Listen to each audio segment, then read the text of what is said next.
हाय दोस्तों, कैसे हैं आप लोग। मैं गौतम सिन्हा आपका एसपीएस क्लासेस में स्वागत करता हूं। एसएससी सीजीएल में आए हुए इम्पोर्टेंट क्वेश्चन जो नंबर सिस्टम टॉपिक से पूछे गए हैं। एसएससी सीजीएल में नंबर सिस्टम टॉपिक से जो भी इम्पोर्टेंट सवाल पूछे गए हैं उनका हम प्रैक्टिस करा रहे थे। प्रैक्टिस में पार्ट 13 तक हो चुका है, ये पार्ट 14 है और अंतिम पार्ट है। नंबर सिस्टम में इससे ज़्यादा सवाल नहीं है। 14 पार्ट में एसएससीजीएल में नंबर सिस्टम जितने सवाल आ चुके हैं सभी सवाल का हम प्रैक्टिस करा चुके हैं 14 पार्ट में। ये पार्ट 14 है। चलिए देखते हैं पार्ट 14 में क्या है क्वेश्चन। ये 2011 में पूछा गया क्वेश्चन है, ठीक है। चीज देखिए, ये दिया हुआ है 4387 के पे पावर 247 और गुना 621 पे पावर 72 के गुणनखंड में एकल अंक क्या होगा। एकल अंक मतलब इकाई अंक क्या होगा, ठीक है। अगर इस तरह का इकाई अंक निकालने बोला जाएगा तो आपको करना क्या है, एक बात याद रखिएगा कि एक बात देखिए, ये अगर इकाई अंक निकालना हो तो याद रखिएगा 0, 1, 5, 6 किसी भी संख्या का बेस हो, ठीक है, नो चेंज। किस कहने का मतलब है, किसी भी संख्या का बेस अगर 0, 1, 5, 6 हो, कोई भी संख्या हो, ठीक है, अगर इस तरह का बेस रहे तो उसके ऊपर कितना भी पावर रहे, जैसे मतलब कहने का मतलब है, देखिए ये संख्या दे दीजिए, इसका बेस इकाई अंक 1 है, इसके ऊपर 772 भी लिख देंगे ना तो इसका इकाई अंक जो है ना सिर्फ 1 ही होगा, ठीक है, चेंज नहीं होगा। अगर लिख दिए, ये संख्या लिख दिए, 0 लिख दिए, इसके ऊपर 120 लिख दिए, ठीक है, तो इसके ऊपर 120 लिख दिए तो इसका इकाई अंक निकालना तो इसका 0 का इकाई अंक 0 ही होगा। इसका मतलब है कि 0, 1, 5, 6 का इकाई अंक में कोई चेंज नहीं होगा, सेम संख्या होगा, ठीक है। अब 7 है, 1 का इकाई अंक तो 1 ही हो जाएगा, ठीक है। अब ये 7 है तो एक बात जान लीजिए, इस तरह का संख्या अगर इस 4 संख्या छोड़ के और कोई संख्या आता है तो वो करना क्या होगा, ये पावर को 4 से भाग दीजिए, पावर को 4 से भाग दीजिए, जो शेष बचेगा उसी को पावर मान लीजिए। 6 1, इसका मतलब शेष 1 बच गया, शेष जो बच गया समझे उसी को पावर मान लीजिए। ठीक, 7 है 7 लिख दीजिए, उसके बाद जो शेष बचा उसी को पावर लिख दीजिए, ठीक है। तो 7 हो गया, 7 पे पावर 7 हो गया और गुना 1 तो क्या क्या हो गया, ये गुना 1 है तो 7 होगा, 7 हो गया। इसका मतलब इसका इकाई अंक 7 होगा, समझ गए। अगर सर अगर वो रहेगा क्वेश्चन, अगर पावर पूरा कट जाता है तो अगर पावर कट जाएगा तो उस संख्या के ऊपर पावर 4 हो जाएगा, ये पावर 4 ही रहेगा, ठीक है, अगर कट जाएगा। अगर नहीं कटेगा, जो शेष रहेगा उसी को बेस मान के, ये बेस मान के उसके ऊपर पावर डाल दीजिए। ये बेस 7 था तो 7 के ऊपर पावर दे दिए, जो शेष बचा उसी को पावर मार दिए, समझ गए। चलिए देखते हैं क्वेश्चन नंबर 2। क्वेश्चन नंबर 2 ये देखिए, इसे गुणनखंड में इकाई अंक, एकल अंक मतलब इकाई अंक, ये 2016 में पूछा गया क्वेश्चन है, ठीक है। अब एक बात बताइए, आपको हम क्या बोले थे, अगर 0, 1, 5, 6 अगर संख्या नहीं है तो क्या करना है कि पावर पे को 4 से भाग देना है, जो शेष होगा वो पावर कहलाएगा, ठीक है। तो 4 से भाग दिए, 4 4 16, 4 हो गया, 1 चल गया 13, तो 4 3 12, 12 हो गया तो 1 बच गया, शेष कितना बच गया, 1 बच गया, ठीक है। शेष 1 बच गया, जो शेष बच गया उसी को पावर मान लीजिए, तो आधार को ये 2 लिख दीजिए, उसके ऊपर पावर 1 लिख दीजिए, जो शेष बचा हुआ पावर, तो 2 का पावर 1 मतलब क्या हो, 2 लिख दिए, ठीक है, तो ये 2 हो गया। इसका मतलब क्या हो जाएगा, इसका इकाई अंक 2 होगा, समझ गए।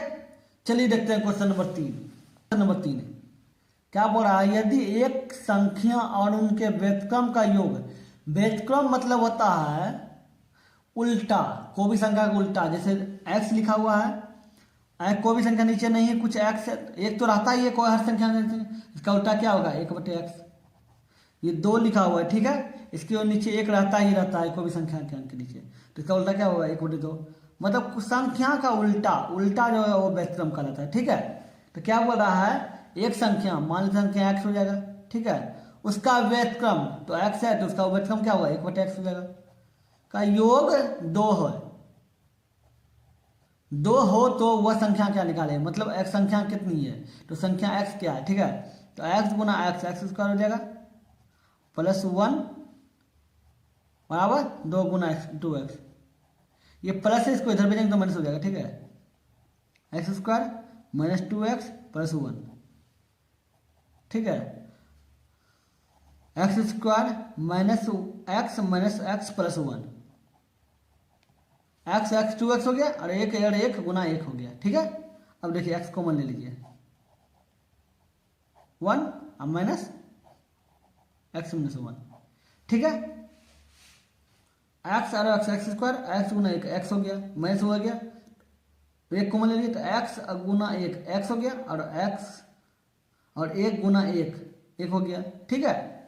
तो ये देखिए संख्या मिल रहा है, तो एक्स माइनस 1 लिख दीजिए, सबके बराबर 0 है तो 0 लिख दीजिए, तो एक्स बराबर क्या हो जाएगा, माइनस है इसको बाहर निकालना तो प्लस हो जाएगा, तो एक्स बराबर 1 हो जाएगा, तो ये 1 हो गया, समझ गए। इस सीरियल टायर 1 में 2016 में पूछा गया क्वेश्चन है, ठीक है। चलिए देखते हैं क्वेश्चन नंबर 4, ये रहा, देखिए क्वेश्चन नंबर 4 क्या लिखा हुआ है, 2 5 0 6 8 अंकों से बनी 5 अंकीय सबसे बड़ी संख्या और सबसे छोटी संख्या का अंतर कितना होगा, ठीक है। एक बात और, जिनको बिल्कुल ही बेसिक से मैथ पढ़ना चाहते हैं, मेरा एक चैनल और है जो SPS मैथ क्लासेस के नाम से जाना जाता है, उस चैनल पे बिल्कुल ही बेसिक से मैथ हम स्टार्ट किए हैं, इतना सिस्टमेटिक, एक बिल्कुल ही सिस्टमेटिक ढंग से स्टेप बाय स्टेप बताए हैं, ठीक है। नहीं देखे तो देख लीजिएगा, मेरा दावा है अगर आप देख लेते हैं तो आपको कभी भी नंबर सिस्टम टॉपिक चल रहा है, नंबर सिस्टम से कभी भी किसी भी एग्जाम में प्रॉब्लम होगा, पहले देखिएगा तब विश्वास कीजिएगा, मेरे बात पर विश्वास मत कीजिएगा, पहले जाके देखिए फिर विश्वास कीजिएगा, ठीक है। चलिए देखते हैं क्वेश्चन नंबर 4, उस चैनल का लिंक हम डिस्क्रिप्शन में दे देंगे। चलिए देखते हैं क्वेश्चन नंबर 4, 2 5 0 6 8 से अंकों से बनी 5 अंकों की सबसे बड़ी और सबसे छोटी संख्या का अंतर, ठीक है। तो सबसे बड़ी संख्या क्या हो जाएगा, सबसे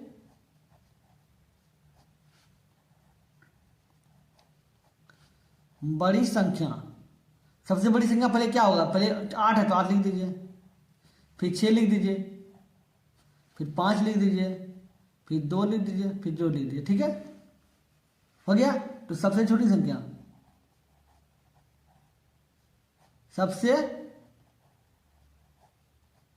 छोटी संख्या, तो सबसे छोटी संख्या 2 हो जाएगा, फिर 0 होगा, फिर 5 होगा, फिर 6 होगा, फिर 8 होगा। अब बोलिएगा सर सबसे छोटा तो 0 है, फिर अब 2 क्यों दिए, 0 इसलिए दिए क्योंकि 0 अगर हम पहले दे देंगे तो 2 का मतलब क्या, कोई वैल्यू होगा, 0 का कोई वैल्यू नहीं होगा, तो हमको अंक का वैल्यू देना है ना, वैल्यू मान रखना होगा, ऐसा मान, इसलिए 2 के बाद 0 रखिए, ठीक है, समझ गए। अब बोला अंतर, तो अंतर घटा दिए, 10 में से 8 गया 2, यहाँ बच गया 1 में मतलब 11 है, 11 में से 6 गया 5, यहाँ बच गया 4 मतलब 14, 14 में से 5 गया 9, यहाँ बच गया 5 हो गया, और 8 में से 2 गया 6, 65 992, तो 65 992 कहीं है, 65 992 हो गया, 952 65 952 65 952 हो गया, तो 65 952 हो गया, समझ गए। इस सीजीएल टाइड 1 में 2016 में पूछा गया क्वेश्चन है, समझे। चलिए देखते हैं क्वेश्चन नंबर 5, यदि किसी संख्या के 85% को 75 में जोड़ा जाता है, ठीक है, 75 में जोड़ा जाता है तो परिणाम वही संख्या पर है, ठीक है। तो संख्या क्या है, एक और बताइए, 75 में जोड़ा जाता है क्या, किसी संख्या के 85%, कोई संख्या मान लेते हैं x हो जाएगा, का 85% हो गया, जोड़ा जाता है, ठीक है, जो परिणाम वही संख्या प्राप्त होती है, वही संख्या क्या है, x है, ठीक है। अब काटिए, 17 5 85 और 5 20 5 100, 5 से काटे 20 5 100 और 17 5 85, ठीक है। तो 75 प्लस 17x बटे 20 बराबर x, ये प्लस है, इसको इधर भेजेंगे तो माइनस हो जाएगा, ठीक है, x है, इसको माइनस भेजेंगे इधर भेजेंगे तो माइनस हो जाएगा, माइनस हो गया। तो 75 20 into x, 20x minus 17x बटे 20, ठीक है।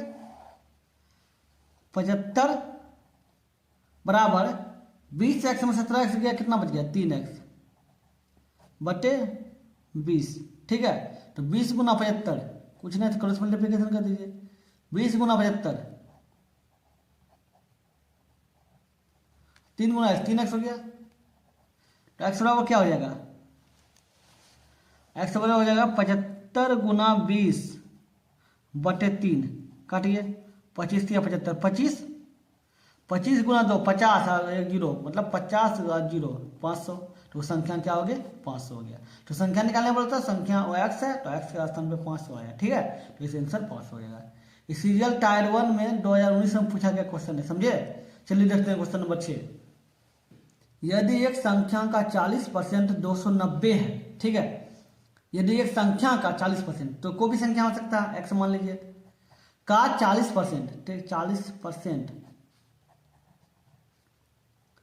290, 290 लिख दिए, ठीक है। काटिए 20 दूनी 40, 20 पंचे 100, ठीक है। 2x बटे 5 बराबर 290, तो 45 गुना 2, 290 गुना 5, क्रॉस मल्टीप्लिकेशन कर दीजिए, बराबर 2x, ठीक है। तो x बराबर क्या हो जाएगा 290 गुना 5 बटे 2, काटिए 145, ठीक है। तो 25 के 5 बाकी रहा 2, 4 पंजे 20 है, 2 22 के 2 बाकी रहा 2, 5 और 7, तो 725, ठीक है। समझ गए। इसका मतलब क्या हो गया, x के स्थान पे 725 हो गया। तो क्या बोला, वह संख्या कौन सी है जो प्रारंभिक संख्या से 20% अधिक है, ठीक है। तो प्रारंभिक संख्या क्या माने थे, x माने थे, ठीक है। x 725 है तो उससे 20% अधिक बोल रहा है, तो 725 से 20% अधिक, तो 120% हो जाएगा। काटिए 20 पंचे 100, 20 छके 20 से, काटिए 1 1 का 1, 5 का 5, 2 जल के 22, 5 के 20, 2 जल के 25, 145, 145 हो गया। 100 पंजे 30 के 0 बाकी रहा 3, 6 24 है, 3 7 के 7 बाकी रहा 2, 6 या 2 8, 870। इसका मतलब हो गया जो 25-20% अधिक क्या है 870 हो गया। समझ गए। अब चलिए ये सीपीओ 2000 दिल्ली, सीपीओ मतलब दिल्ली पुलिस में 2017 में पूछा गया क्वेश्चन है, समझे गए। चलिए हो गया। वीडियो अच्छा लगा तो लाइक कर दीजिएगा, अगर आप मेरे चैनल पर नए हैं तो सब्सक्राइब कर दीजिएगा। और जो भी लोग मैथ और रीजनिंग का प्रैक्टिस करना चाहते हैं उनको वीडियो जरूर शेयर कीजिएगा। इस चैनल पर रीजनिंग भी बहुत ही बेसिक से पढ़ाते हैं, ठीक है। चलिए फिर मिलते हैं अगले वीडियो में। Good bye.